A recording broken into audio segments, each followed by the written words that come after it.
welcome back, everyone, to a Wednesday of racing here at Colonial Downs, day number 15 already. This meet, we're hitting the three-quarter mark. It's the August 18th preview show, 9-race card. And Jessica, how are you? I am marvelous. How are you, Jason? I'm good. Now, I should say that we usually record these Tuesday morning for the Wednesday show. We usually have the full morning line. Because we're going to blame your husband for this one, we're having to tape a little bit early. But I actually think that it's kind of a fun little exercise because I rarely handicap without the morning line. You always handicap without the morning line. And I think it's a really important skill to work on gauging kind of where you think your horse is going to be at price-wise or what it should be at, because the morning line is just one person's opinion, in this case, sure, Merv. And so I always think it's an important thing to kind of be able to do your own line making in a way. So for me, one of the reasons I handicap almost primarily without a morning line, not only because of time issues and habit from doing it at Suffolk on the construct, like the constraints of the program needing to be printed, but I am very easily, I'm open to suggestion. Really, like I'm a marketer's dream. So I can sometimes get either suckered into or suckered off of a strong opinion if the odds are a little wacky, and that's dumb. I should just have my own opinions. But I think that's something that happens for a lot of people, and I think a lot of people will go, "Oh, what am I missing that this horse was 5-2?" And right, when in reality, like to me, I think you should be thinking, this is great. I don't like this horse. And this person thinks that everybody's going to like the horse. And so, but it's certainly a hurdle and something people have to deal with. So I'm actually kind of excited to have this chat sans Merv morning line. And we love Merv. That's not it's not a Merv diss. And by the way, if you love non-winners of 2 of the year, this card is for you. We start out in the first race, 5,000 non-winners of 2 of the year, and going a mile on the turf course, just a small field of 6, which for the turf is a little unusual for us. This is sort of an interesting race, and I went kind of with number 5, Golden Spear. You have to think he's going to be a little bit of a short price. Steve Caceres, Fergal Lynch. And this is a jockey, kind of interesting to watch. He doesn't ride a ton of horses each day, and he seems to really pick and choose his spots. And the ones he does seem to choose are usually often pretty live. Classy veteran, no stranger to the winner's circle. His form's been pretty average, but this isn't really, I think, the toughest group he's caught. Yeah. There's a couple. King Leonardo's another who, they've kind of been running in just the open 10,000, and so it's not only a drop to 5,000, it's a drop to restricted 5,000, and then you have a few like the 3 Kierland and others who've kind of like the outside horse who have been in that restricted 5,000 zone. So to me, it almost makes the drop feel legitimate in that sense. But sure. I kind of get with what you're saying there. Freddie Soto was a horse I liked last time out that won at a big price, not a big deal. But I thought that was a pretty weak group. The 2 big favorites in that race scratched out of it. And so, and they were all like routers that were turf sprinting. It was kind of a weird race. So even though that one is coming off a win, I didn't necessarily love that race as a whole. But your picks for the first, Jess? 5, 6, 3, and 1. The second race, not 5,000 non-winner of 2 of the year, but 5,000 non-winner of 1 of the year, going 6 furlongs on the main track. And, as is expected in a race like this, it's just not a lot of good recent form. It gets a little better the further outside you go. And I went towards the inside with the 2 Big Dave. He came back off of a layoff last time out. I'm willing to give him the benefit of the doubt off of that turf race. Yeah. It looked like they were trying the turf. It made sense off of his pedigree.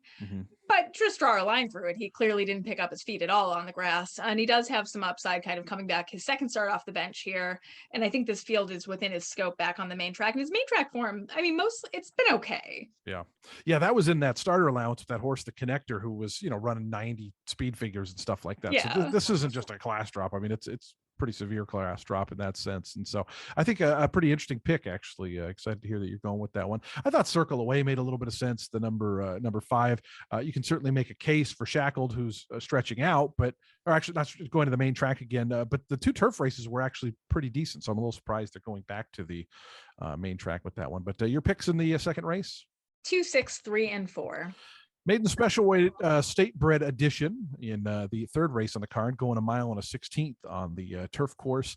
And, again, a small-ish field, especially for our turf. But actually, I thought a little more of an interesting small turf field in the first race. So I like Imagine Neverland, but kind of a fun fact with this horse, her half-sister is running later in the card for the same connections, who did not show anything in her debut effort. So take that with a grain of salt.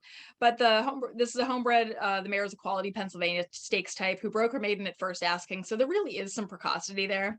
I like the steady work tab. You have to think this horse is really ready to run first out. And this is one who I think might get a little overlooked at the windows. I mean, I'm interested to see what Merv thinks and then what the bettors think. Yeah, James Lawrence, pretty good with first timers, 18% from 45 starts. Didn't we have we had some siblings run one first and third a week or so ago, For right? Ollie Figgins. So, Yeah. and I'm embarrassed that I didn't notice that until Ollie pointed it out to me. And then I'm looking at a picture that they posted of the two fillies on the van together on Twitter. And it's just such an interesting thing if you're a fan of pedigree and a fan of the kind of the horse part of all of this. These two mares are different colors, but they look exactly alike. They have the exact same facial expression and bone structure. It was just a fascinating, weird horse girl thing. The small things that delight me. I'm sorry. No, that's okay. Did the number 2, What Does It Take, get on your radar at all? This one just has been running against higher level maiden claimers, but the last couple of races have been pretty good. It did not. This is one I wouldn't talk you out of. I think this is one that might get pretty well bet coming in off the layoff. These are live connections, first time Lasix, kind of checks a lot of boxes. Your picks for the third, Jess? 4, 7, 5, and 1. We're on the main track in race number 4, 16,000 non-winner of 2 lifetime. And what did I have? Balling on a budget. I had a big note on, but I'll let you start with your top pick. That's who I went with. Okay. I think he looks pretty conservatively spotted here. Yeah. Kind of getting a pretty big class relief here. And he should be able to make a step forward here. He went to the shelf in March after breaking his maiden. Those 2 tries against winners since coming back off the layoff have not been good. Yeah. But goes to the main track. That maiden win did come on an off main track. So I think he does have some ability there.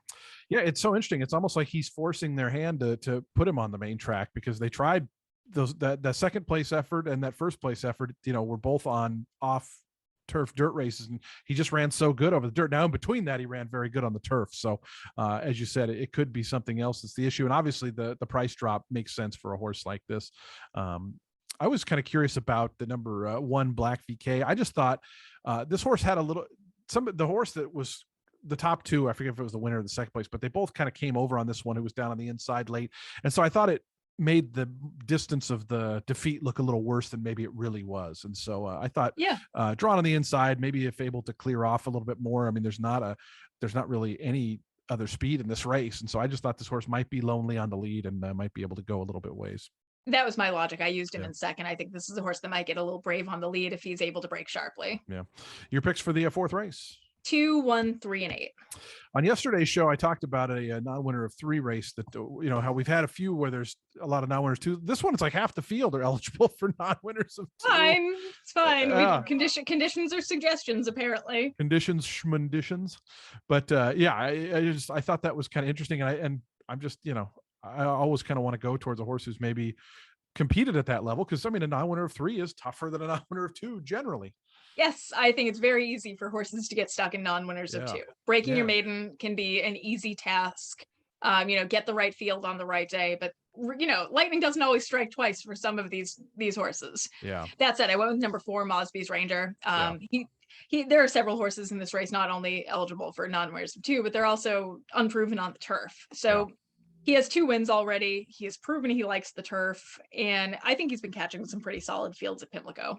Yeah, ran good last time, first time at the non-winner of 3 condition. Was very much in the hunt mid-stretch before fading a little bit. And so I agree. That was the one I thought made the most sense. There was, like I said, there was a couple who I would look at like, okay, their non-2 form is okay, but just forgetting like that's kind of a different race. I did want to mention the number 11, So Dialed In, for Kieran McGee. We haven't seen Kieran as much this year. I felt like in past years we'd seen his barn a little bit more, but generally a pretty good high percentage barn. And this is a horse who last time out ran pretty evenly for a condition 16, but had a little bit of traffic trouble that day. And I just think on this one's best day, it really, really fits. Well, I'm hoping to see Karen McGee saddle this horse because he trained one of my off-track thoroughbreds, Puget Sound, and I would love to pick his brain. He had him early in his career. So I'm interested in a lot of ways here. But So Dialed In really didn't have the best trip last time out. His recent form has been a little suspect for sure, but there's some backlash there. Yeah. And also, how many times has this horse been claimed? I think that always speaks to the quality of a horse, though, when multiple people keep wanting him. The 12, I think, will take a little money. The Gulfstream horses have been doing pretty well and taking some money, and this one's dropping a little bit. I think that one will take some money at the window. Your picks for the 5th, Jess? 4, 5, 11, and 7. I'm very excited for the 6th race because one of my favorite little rivalries we've had so far this year has been Rambert and Cavalier Cupid. And Rambert has run second to Cavalier Cupid twice, gets away from Cavalier Cupid, gets a shot in the maiden race. I got to think it's going to probably be a pretty low price, but there's some firsters and other interesting types in here.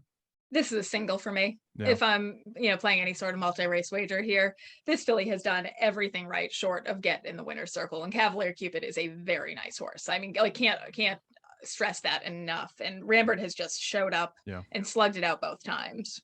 The number 1 Princess Palmer was on the end of one of the sickest beats of recent memory. Weren't you on her that day? She was like 15 to 1 or something, and it was like it just could not have been a sicker beat. That was a tough one. That was, and Heartlight seems like a really nice horse. I remember looking at that photo, being like, "How did Heartlight win?" I think everyone was confused. That was a really brutal photo. The Princess Palmer was bodily ahead, but her head was back, and the other ones was down. Like it was one of those ones where you really thought you won and you didn't. Well, maybe she'll get the job done today, but I mean, moved up significantly on the turf. Yeah, I was curious to see the 3 Hollywood Walk rather, took some money in that Princess Palmer race. Didn't run great, but didn't run badly. And I just always think that, some horses, they run that even effort. Like to me, that's usually a recipe for they're going to improve second time just because they don't know what the heck's going on. Well, I thought she just looked a little confused by the entire idea of what was happening. She was one to me that was just green and looked distracted the entire time. I'm wondering if she's a little more focused this time. I thought very interesting that Kent Sweezy sends one down. Of course, a Monmouth, New York, Florida-based trainer, but he's not very good with firsters. He's 1 for 82 at least over the last couple of years. But his barn, once they get going, is very good. So he's got Wi-Fi in on the outside. But your picks for the 6th, Jess? Just a note on Wi-Fi, like this horse is bred to sprint on the grass. I'm really looking forward to seeing this one. The work tab really hasn't been that impressive, and with his record with first-time starters, I'm maybe going to pass here on top, but very interested to see this one. Trainers kind of, there's a lot of trainers that do that, right? Like they want to develop a horse over time, and they're not so concerned with winning right away. Like Jane Sibeli's one that strikes me as that way too. For sure. I mean, and Grand Motion also doesn't fire usually first out. 6, 3, 8, and 7 are my picks. I think Graham's like 8% first time start, which is good. I mean, he's just got such good horses, but he wants them ready when they're getting down. He's putting a foundation into them to be productive 4 and 5-year-olds too. It's not these flash in the pan 2-year-olds. The 7th race on the card. I said if you like non-winner 2 of the year, you're going to love this card, and that's what we have: a mile on the turf and a pretty good sized field of 10 runners here, Jess. Sometimes I look at my notes and I go, what were you thinking? But I did go with number 8, No Sniveling, freshened since a poor effort in May. That was only her 2nd start of the year. I liked that comeback effort at Tampa. And you wonder if she bounced off of that. Sometimes they come in, they fire these big races, and they just kind of need one to recover. But I did put this horse on top on the theory that she's still kind of rolling along through some, she's a horse who may still have her best races in front of her. I thought the number 2, Discreet Kathy, will get a little bit of attention just off the class drop, running for the 16,000 last time out. The Unicoi race was pretty decent, and she was kind of in the hunt in mid-stretch. Marisa Nunez, that barn we talked about with Flowers for Chantel on yesterday's show, kind of snuck one in there. And so, King Leonardo's another one they have, who I thought ran a pretty good race last time. I think is in on today's card. I wanted to mention that horse, but I think, did I pass it already? I forget. But either way, just a barn I think might be capable of having some good runs here. We see Robert Claceres. We've seen Steve Claceres quite a bit, but Robert Claceres with Take Charge Tina here. It's an interesting, this is a salty group. There are some really accomplished horses here, and Take Charge Tina, again, that needs to do better than that last race, the last couple of races really, but maybe can make a step forward. Your selections for the 7th. 8, 3, 6, and 2. Speaking of trainers coming in, Hollendorfer shows up in the 8th race on the card. It's a $40,000 non-winner of 2 of the Than, and it's a mile and an 1/8 over the inner turf course. And where did you land in here? This is kind of a fun little race. This is. I went with the lightly raced number 5, Gold Money, trying to make it 2 in a row. I thought that victory over Allowance Company was actually really good, and this one just seems good right now. I think of sometimes, you strike while the iron's hot, and it seems to be, and this barn's been super live. Like the Mike Tomlinson horses just come out looking great. They run how they look. I'm this race I thought had some fun, like question mark type horses. Jose D'Angelo coming up from Gulfstream Park with a horse. The Gulfstream horses, as I said, have been fair and okay. Jose Sanchez, a high percentage barn coming down from Monmouth, barn we haven't seen really as of yet. And who did I have? The 2-horse Clint Maroon I had is kind of running a pretty good one back in the second week of the season. Got beat by a couple of these, but again, I think was kind of against the track that day, and at a big price might be able to wake up if the track's playing kind of as it was last week. So tricky little race, I thought. Your picks for the 8th, Jess? 5, 6, 7, and 3. Race number 9, we close out the week with a maiden claimer going 5.5 furlongs. I feel like we're turf sprinting in the finale like every day this week, which is usually, I love it. Usually not the case, but it gets us out of there quick, I guess, which is good. But I thought, without looking at Murr's morning line, I thought 8 and 9 were going to be the 2 logical types in here. You have to think so. And I am going with a little bit of what I think will be a short price with number 8, Shambo. Switching to the turf and really has not shown a lot on the main track so far, but there's so much turf influence in this horse's pedigree. Flatter out of a mizzen-masked mare. That also to me kind of says distance on the turf. So physically, this is one I'm interested to see, but fresh and since a dull effort in March, gets Karamanos aboard, sort of checks a lot of boxes for me. I thought the one bloke, led mid-stretch before getting caught by the Wild Flyer. I think that one will take a fair bit of money, but to me in maiden races, sometimes these horses win, but they're going to take money because of their consistency and they've been able to hit the board, but those are just not the ones I kind of want on top. I did want to make a note, the number 3, Luca Drew, the ace, Andrew Dion, a trainer who first started since 2014, a trainer that started training in 1977. So a long time with barn. Jimmy Vale aboard. Yeah, getting back into it. Mauricio Nunez, I mentioned earlier, I thought the 4 was a bit of a wake up. I love horses that run terrible in their first start in cheap maiden races, just because if a light bulb goes on or if something was amiss, like they can sometimes wake up at really monster prices. We've seen it a couple times this meet. Absolutely. This is a great race that, you can take a swing with some long shots and really get reward. Yeah. My buddy Steve Peary, who you got to meet a few weeks ago, I'll never forget when we were handicapping the Breeders' Cup. He says, "How do you handicap these horses? They're all good." And I said, "Yeah, this is the St. Portland Meadows, pal. But sometimes in these lower level races, you got to get creative." I came up from Suffolk Downs. I love a bottom maiden. Yeah.